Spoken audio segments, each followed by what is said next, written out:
I've been making Scrapple since I was a little boy, and I still eat it every day. This is what Scrapple, after 40 years, does for you. Everybody, black people, white people, Hispanic people, Haitian people, everybody eats Scrapple. If you wanted to have a little bit different flavor and texture, you can get a whole pig's head. What if I go to the store and they're out of pig head? If it's got 4 feet, we can do it. And that's just in the teaser. You can imagine what else I'm packing. No, that's a lie. You really can't. It's a film about place. Mm-hmm. You know, okay, Scrapple happens to be the big tent, but it's really about place. And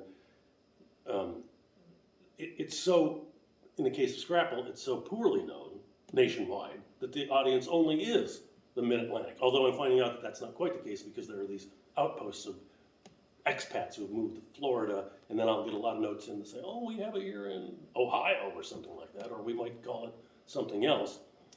But as Scrapple itself, it's a regional thing, so it probably wouldn't have the appeal to a national discovery sort of audience, I don't think. Well, my wife and I kind of bounced into it. We'd been here for 20, 25 years and kind of heard about it, but never really had it.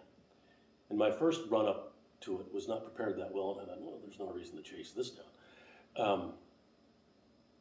But as the years went on, I understood that there's something here.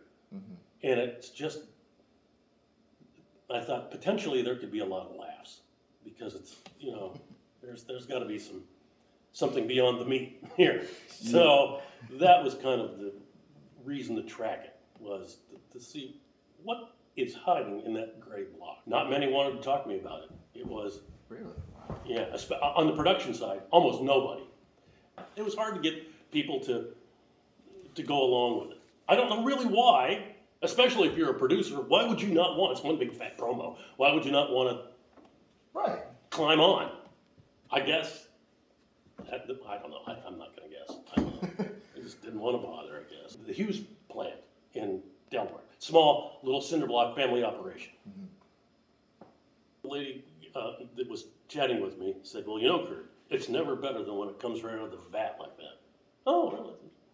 And she disappears into the fog and comes back into the mist with this little 4 or 5 ounce plastic cup and a long pretzel rod.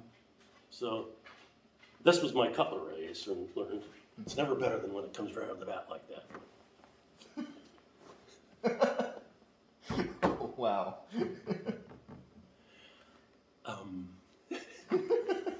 What can you do at that point other than to go, oh boy, that really is good. That's the one. That, had I not had it prior to that, that might have challenged me a bit. But that was oh dear, I can't do anything but eat this now. But, you know, she was right.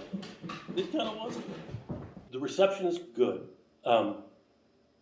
Media loves this idea.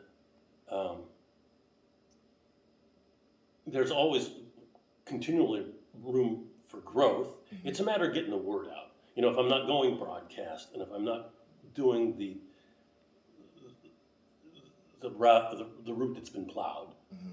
it's difficult to get the next viewer.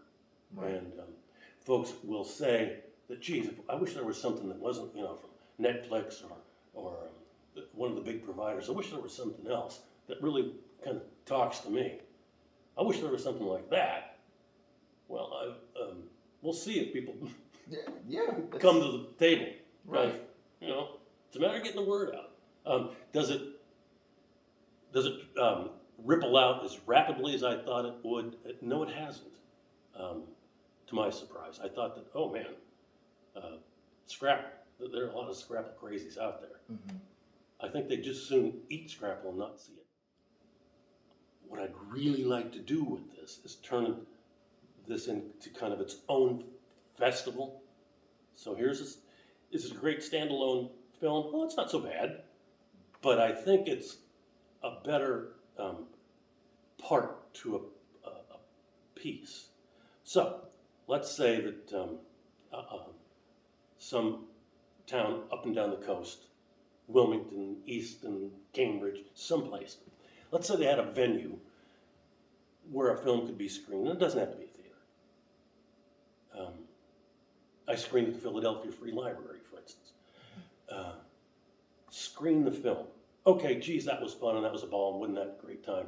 Along with that screening of the film, I would hope to bring in vendors who make Scrapple, maybe Scrapple trucks out front, maybe there are local chefs that get involved and the town gets involved to make it sort of its own little film festival, but yet a festival that is beyond just the film. It's lift all boats, it's tourism, it's food, it's local producers of food, it's local chefs. Get them all packed together, screen the film, pour Scrapple vodka, and have a Scrapple night or afternoon or weekend. I would really like to see if it'll go. It has a little bit.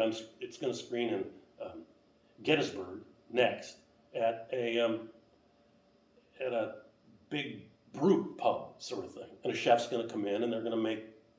He's going to make Scrapple sandwiches or whatever he does. I don't care. They're going to have a Scrapple a pork grower, pork producer come in, who's a guy up the road sort of thing, so he can talk about what local is to him.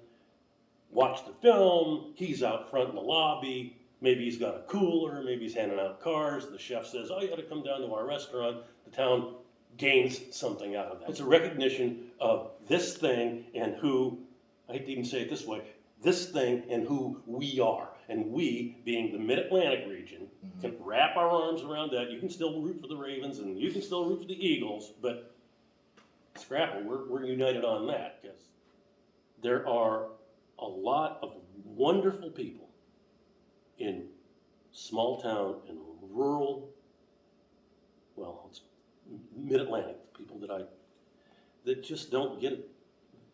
They don't get their story out. They don't get to be heard. They're just they don't even exist. There's no reason to go talk to somebody who makes Scrapple. There's no, what could they possibly have that's interesting? It's a tragedy that people don't talk to each other and communicate, let alone show the value in their personal stories. People have something to say. There are good people living on Delmarva. Really good, decent, wise, droll, wonderful people that just aren't fancy enough. They don't, if they were crazy, if they were nuts, if they were knuckleheads with beards down to their ears and no teeth, oh God, yeah, TV would love them. We'll be after the freak show. But a decent person they don't make it on the screen. And by God, they should. And that, to me, is interesting, to find out what somebody has to say. Characters. Scrapple Road is streamed on scrappleroad.com. Thinking right there, huh? I think it's $4.99. I think something like that. So yes, it's smartly priced between a block of Scrapple and a Scrapple sandwich. So we'll see if it's been hit pretty well. Yeah. But there's always room for more. Yeah. There's always another serving.